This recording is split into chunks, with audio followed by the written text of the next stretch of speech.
Perkenalkan, nama saya Febrian Aditya Wardana dari kelas 211 ingin menjelaskan apa itu valuta asing, mulai dari pengertian, sejarah, sistem, dan fungsinya bagi bisnis.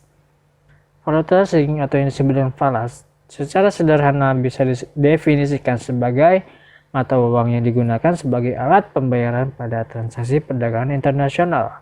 Sama seperti mata uang lainnya, falas juga memiliki nilai kurs yang resmi dan tercatat dalam bank sentral.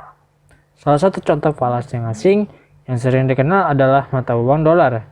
Adanya falas dalam dunia perdagangan dan bisnis internasional ini membuat risiko fluktuasi kurs mata uang suatu negara bisa ditekan seminimal mungkin. Falas juga menjadi salah satu devisa negara dalam bentuk mata uang. Dalam dunia trading, dikenal juga istilah pasar falas, yaitu sebagai tempat untuk melakukan transaksi perdagangan mata uang suatu negara dengan mata uang negara lain. Sejarah valuta asing. Valuta asing memiliki sejarah yang sangat panjang sejak berabad-abad silam lamanya. Pada masa dahulu, manusia yang belum mengenal mata uang resmi melakukan transaksi dengan sistem barter. Sistem barter ini memiliki kelemahan, sehingga digantikan dengan sistem emas dan perak. Pada masa itu, dapat disimpulkan bahwa emas dan perak merupakan bentuk alat transaksi atau yang biasa disebut sebagai mata uang. Sejarah tentang falas berlanjut ketika masa Perang Dunia selesai. Negara-negara di dunia menuntut adanya standar ekonomi yang lebih baik dan stabil.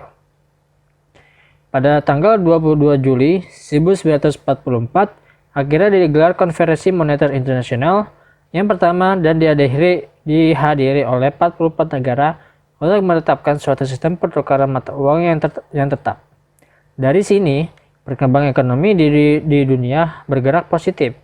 Namun, pada tahun 1960, perekonomian Amerika yang menjadi standar perekonomian dunia mengalami kondisi yang kurang baik, sehingga berakibat penurunan kepercayaan negara terhadap dolar juga menurun. Akhirnya, ditetapkan sebuah sistem mata uang yang lebih fleksibel, sesuai dengan permintaan dan penawaran pasar atau yang dikenal sebagai pasar falas. Sistem valuta asing. Saat ini ada 3 sistem falas yang dikenal secara umum di dunia bisnis dan perdagangan. Yang pertama yaitu sistem kurs bebas atau yang disebut sebagai floating. Sistem kurs bebas dalam falas dapat diartikan sebagai pembuatan kurs yang hanya berlaku pada tempat terjadi transaksi. Besarannya bisa berbeda tergantung pada permintaan dan penawaran mata uang dalam tempat transaksi tersebut. Dalam sistem ini, pemerintah suatu negara tidak memiliki andil dan ikut campur dalam penentuan kurs mata uang yang akan dipertukarkan tersebut, sehingga nilai kurs mata uang tersebut benar-benar bebas dan mengambang. Sebagai ilustrasi, sebuah marketplace hanya menerima mata uang dolar sebagai alat transaksi. Sebagai warga negara Indonesia, dengan mata uang rupiah diharuskan untuk menukarkan mata uang rupiah menjadi dolar. Namun, besaran kurs pertukaran mata uang dalam marketplace tersebut tidak diatur oleh negara secara mutlak, diatur berdasarkan permintaan dan penawaran dalam marketplace tersebut. Dengan kebebasan penentuan kurs tersebut, menyebabkan nilai kurs mata uang yang terdapat dalam marketplace tersebut sangat fluktuatif. Nilainya bisa berubah sewaktu-waktu sesuai dengan faktor yang mempengaruhinya. Yang kedua, sistem kurs tetap. Sebaliknya, dalam sistem kurs tetap, justru pemerintah suatu negara menentukan nilai kurs mata uangnya terhadap mata uang lainnya secara mutlak. Penelitian ini dilakukan oleh pemerintah sebagai upaya untuk meredam pergerakan harga yang sangat fluktuatif. Caranya adalah dengan membuat bank sentral suatu negara terlibat secara aktif dalam transaksi falas di negara tersebut. Ketika dalam kondisi terdapat kelebihan pasokan falas yang ada di negara tersebut, maka agar tidak jatuh, pemerintah akan membeli falas tersebut. Sebaliknya, jika terjadi kekurangan, maka pemerintah melalui bank sentral akan menjual falas yang ia miliki. Meski menjanjikan kestabilan, tetapi dengan sistem kurs ini menuntut pemerintah negara memiliki cadangan devisa yang sangat besar. Yang ketiga, sistem kurs terkendali. Sistem ketiga yang dikenal dalam falas ini adalah sistem kurs terkendali. Dalam sistem ini melibatkan pemerintah melalui bank sentralnya untuk menentukan alokasi pemakaian valuta asing yang tersedia di negaranya. Sistem ini merupakan kombinasi dua sistem sebelumnya, sehingga nilai tukar falas yang dapat bergerak naik dan turun secara bebas dengan intervensi pemerintah untuk mencegah pergerakan yang terlalu ekstrim. Intervensi pemerintah dalam mengendalikan sistem kurs ini ada dua jenis yang dikenal sebagai dirty floating dan clean floating. Dirty floating adalah sebuah kondisi saat pemerintah akan melakukan intervensi secara langsung terhadap transaksi falas. Sementara clean floating merupakan intervensi pemerintah yang dilakukan secara tidak langsung. Caranya bisa dengan mengatur besaran suku bunga pada negara tersebut. Fungsi valuta asing untuk bisnis. Falas tersendiri memiliki fungsi yang sangat penting untuk dalam dunia bisnis. Secara umum, fungsi falas ada sebagai alat pembayaran dan transaksi perdagangan yang diakui secara internasional. Untuk menjadi alat pembayaran tersebut, falas juga memiliki fungsi-fungsi yang lebih detail.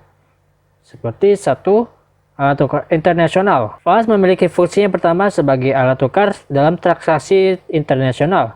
Transaksi internasional ini tidak terbatas pada transaksi perdagangan barang saja, tetapi juga transaksi jasa antar negara. Sebagai contoh, jika Indonesia ingin membeli suatu barang atau jasa dari negara lain, maka transaksi yang dipergunakan adalah menggunakan falas negara tersebut. Yang kedua, ada alat pembayaran internasional. Falas juga bisa berfungsi sebagai alat pembayaran internasional yang bersifat mirip dengan fungsi pertamanya sebagai alat tukar.